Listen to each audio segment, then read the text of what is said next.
TTD के फरमान और उस पर क्यों भड़के भाईजान की। तिरुपति बालाजी मंदिर के लड्डू वाले प्रसाद में मिलावट की खबरें आई, इस पर बवाल हुआ, सियासत तेज हुई। अब एक बार फिर टीटीडी बोर्ड यानी कि तिरुमाला तिरुपति देवस्थानम बोर्ड के फैसले से ओवैसी साहब को मिर्ची लग गई। आइए आपको बताते हैं कि पूरा विवाद आखिरकार शुरू कहां से हुआ।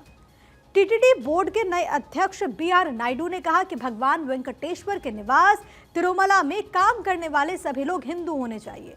टीटीडी अध्यक्ष ने कहा कि वो आंध्र प्रदेश सरकार से बात करेंगे कि दूसरे धर्मों के कर्मचारियों के संबंध में क्या फैसला लिया जाए, क्या उन्हें अन्य सरकारी विभागों में भेजा जाना चाहिए या फिर वीआरएस दी जानी चाहिए। हालांकि बीआर नायडू के स्टेटमेंट पर सियासत शुरू हो गई। हैदराबाद से सांसद असदुद्दीन ओवैसी ने वक्फ बोर्ड का जिक्र करते हुए सरकार पर निशाना साधा।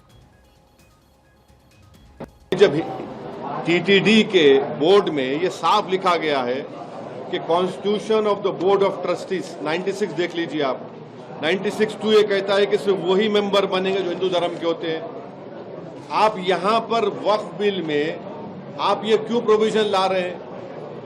भाई टीटीडी भी हिंदू धर्म का एक बोर्ड है, Andhra Pradesh Hindu endowment charitable purpose का बोर्ड भी हिंदू धर्म के लिए है, वक्फ बोर्ड भी जो है वो मुस्लिम धर्म के लिए है।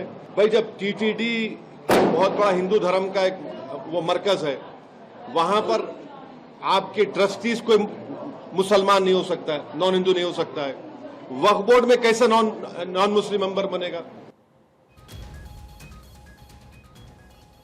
तो तिरुमाला तिरुपति देवस्थानम बोर्ड के नए अध्यक्ष बीआर नायडू ने अपने फैसले में क्या क्या कहा जिससे ओवैसी खफा हो गए, वो भी आपको जानना चाहिए।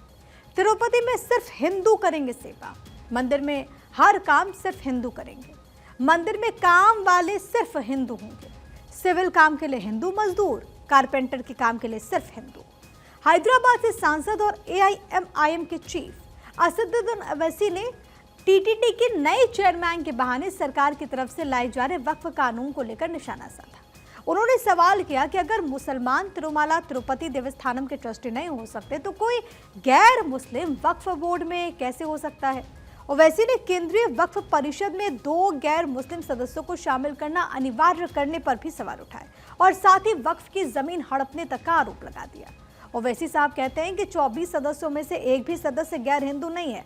जब टीटीडी के ट्रस्टी मुस्लिम नहीं हो सकते तो वक्फ बोर्ड में कोई गैर मुस्लिम सदस्य कैसे हो सकता है?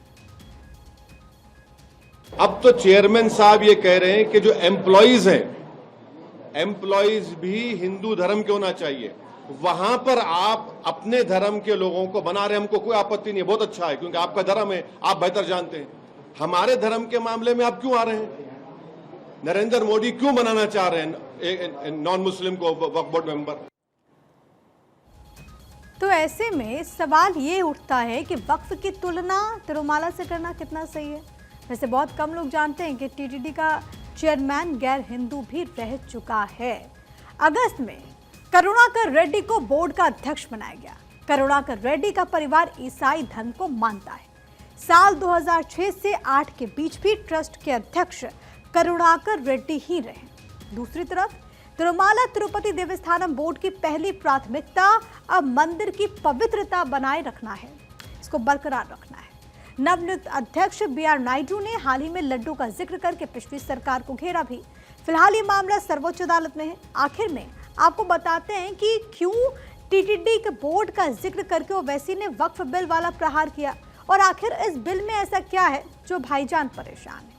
दरअसल संशोधन बिल 2024 के जरिए 44 संशोधन अमेंडमेंट्स किए गए। इसका मुख्य उद्देश्य वक्फ संपत्तियों का बेहतर प्रबंधन है। 1990 के सेक्शन 40 को हटाया जाएगा। किसी भी जमीन को अपनी प्रॉपर्टी नहीं बता सकेंगे। वक्फ कानून 1995 का नाम बदला जाएगा। गैर मुसलमानों का भी उचित प्रतिनिधित्व होगा। महिलाओं की भागीदारी सुनिश्चित की जाएगी। वक्फ बोर्ड में 2 महिलाओं का प्रतिनिधित्व जरूरी है। वक्फ अधिनियम में बदलाव क्यों जरूरी है, उन्हें भी कुछ पॉइंट्स में जरा आपको समझा देती हूँ। किसी भी जमीन पर नोटिस देने की शक्ति होगी। जहां मर्जी वक्फ भूमि पर दावा करता रहा है। असली मालिक के लिए स्वामित्व साबित करना काफी मुश्किल होता है। जमीन मामले के लिए कोर्ट में सुनवाई बड़ी मुश्किल होती है और यही कारण है कि इसमें बदलाव करने के लिए कदम बढ़ाए गए। अब आप भी समझ गए होंगे कि आखिर क्यों इस बिल से ओवैसी के साथ साथ मुस्लिम वोट बैंक की राजनीति करने वाले और जहर उगलने वाले मौलानाओं की नींद उड़ी हुई है। फिलहाल वक्फ संशोधन बिल को जेपीसी के पास भेजा गया, जिसको लेकर कई दौर की बैठकें हो चुकी हैं और उम्मीद है कि अगले सत्र में इसे संसद में पेश भी कर दिया जाएगा।